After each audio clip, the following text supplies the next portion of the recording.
Salut à tous, bienvenue sur ma chaîne. Si tu es nouveau ici, abonne-toi et partage. Déjà en passant, moi c'est Pierre Ludo, si tu ne me connaissais pas encore. Alors aujourd'hui, je vais parler de la vie de tout ce qu'on a appris dans la vie jusqu'à nos jours, de tout ce que ceux-là nous ont toujours appris. Vous savez, quand moi j'étais petit, on m'a toujours appris. Je vais dire on, je ne vais pas dire le nom de la personne ou le type de personne qui me l'a appris, qui m'a appris des choses. On m'a dit, pour manger, il faut travailler.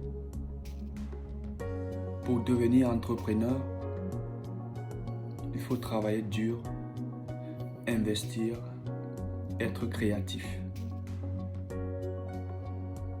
Et on m'a aussi dit que pour devenir sage, il faut apprendre. On m'a dit que pour calmer une guerre, il faut déposer les armes. Mais qu'est-ce qui se passe dans le monde ces jours-ci? Nos professeurs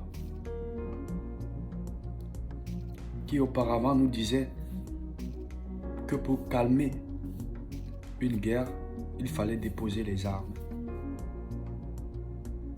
Mais ce n'est pas ce que nous sommes en train de voir actuellement. Maintenant, ces mêmes professeurs-là qui nous enseignaient comment faudrait faire la paix, sont-ils en train de faire des erreurs ou sont-ils en train de vouloir calmer une guerre? Quand je parle de guerre, vous savez de quoi je parle. Toi qui me regardes, tu sais déjà de quoi je parle. Mais selon toi, est-ce normal que pour calmer une guerre, on prend un fusil, on donne à l'autre camp d'aller combattre? Est-ce comme ça qu'on calme une guerre? Est-ce que pour calmer une guerre, on doit faire exploser un missile? Est-ce que pour calmer une guerre, on doit charger un fusil ou le décharger? Est-ce que pour calmer une guerre, on doit acheter des véhicules blindés? On doit offrir des avions blindés, des avions de combat à un camp? Est-ce que pour calmer une guerre, on doit exciter un camp et exciter l'autre camp? Est-ce que pour calmer une guerre, on doit continuer à faire exploser des roquettes à gauche et à droite? Mais qui sommes-nous en train de tromper? On se trompe nous-mêmes ou on est en train de tromper le peuple qui est en train de combattre, de mourir actuellement? Vous vous souvenez de la Libye? En Libye, il y a, je crois, en 2011, vous vous souvenez ce qui est arrivé aux guides libyens? Vous vous souvenez de la Syrie? Vous vous souvenez de l'Irak? De ce qui s'est passé en Irak? Si toi qui me regardes, tu te souviens de ce qui s'est passé en Libye, tu te souviens de ce qui s'est passé en Irak, écris-le en commentaire. Bon, retournons à ce que j'étais en train de dire. Commençons par la Libye. En Libye, qu'est-ce qui s'est passé? Il y a eu une intervention. Et cette intervention était la même intervention que la Russie est en train d'effectuer en Ukraine actuellement. C'était la même intervention. On doit sauver la population. Mais, à ma grande surprise, en 2011, quand la France est entrée en Libye pour écraser le président, le guide libyen Mouammar Kadhafi, personne ne les avait collé des sanctions. Quand l'OTAN est entrée en Libye pour tuer un président et saccager un pays, l'OTAN n'avait jamais été sanctionnée. L'Union européenne n'avait jamais été sanctionnée. Quand les Américains sont entrés en Irak, ont envahi l'Irak et ont tué le président irakien, Saddam Hussein, soi-disant qu'il cachait le nucléaire. Il était en possession d'une bombe nucléaire qu'il ne devrait pas avoir. Personne n'avait touché. Pour cela, ils l'ont tué. Mais personne ne les a collé des sanctions. Quand les forces de l'OTAN ont envahi la Syrie pour pouvoir ôter la tête à Bachar al-Assad, personne ne les avait sanctionnés. Jusqu'à aujourd'hui, personne ne les a sanctionnés. Mais seulement il y a une chose que je ne comprends pas jusqu'à aujourd'hui. Je n'arrive pas à comprendre. Et cette chose-là, c'est la FIFA. La FIFA est-elle un organisme, est-elle politique, ou elle s'occupe seulement du football et c'est tout? Parce que la FIFA, à ma grande surprise, elle est devenue plus que politique. Hein. La FIFA maintenant est une organisation, je crois politique. Hein. Moi, je ne sais pas si elle est politique, je ne sais pas. Mais comme elle est en train d'agir ces jours-ci, elle agit vraiment selon la politique, selon ce que disent les politiciens.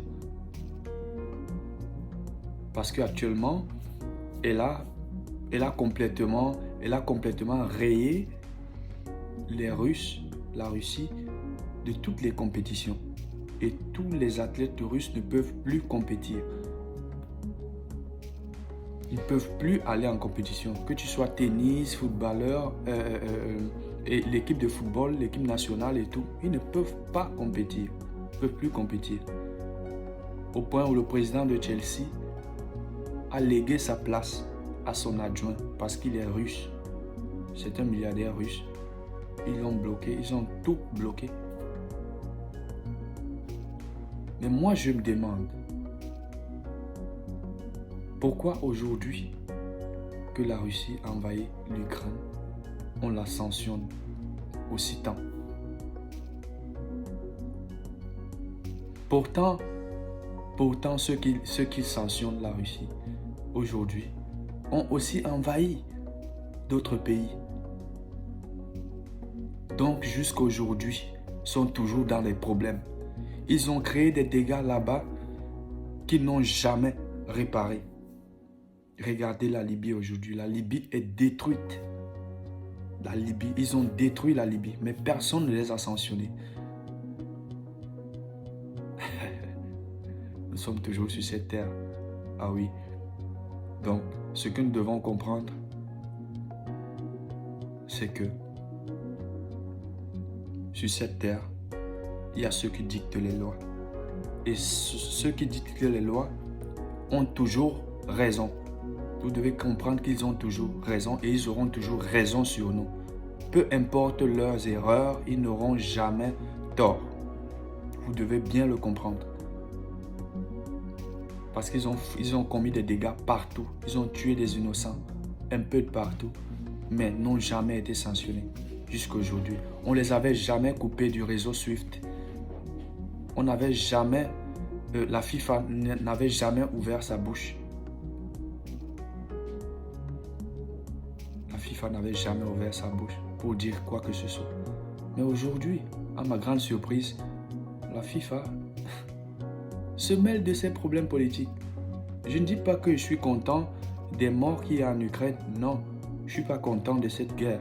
Moi, je ne suis pas pour la guerre. Je ne suis pas pour la guerre. Mais je veux juste que ceux qui sont en train de sanctionner, tous les pays qui sont en train de sanctionner maintenant la Russie en ce moment, qu'ils sachent que eux aussi, ils ont commis des dégâts. Un peu de partout en Afrique, dans le Moyen-Orient. Ils ont commis ces mêmes erreurs et ils n'ont jamais été sanctionnés par rapport à ces erreurs. Pourquoi? Parce qu'ils ont le monopole du savoir.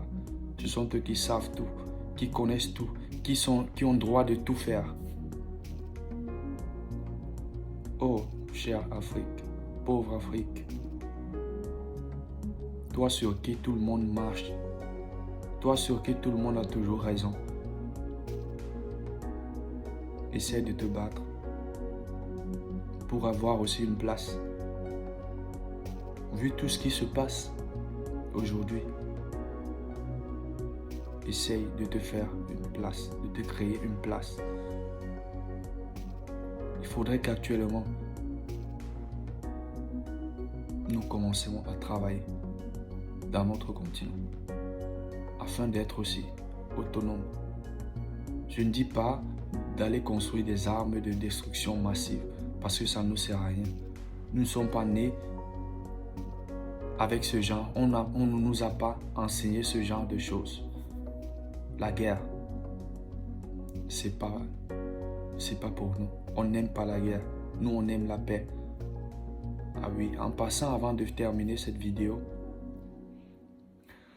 je voudrais aviser à toute la communauté camerounaise qui était en Ukraine ou qui est encore en Ukraine et qui est en train de fuir vers la Pologne.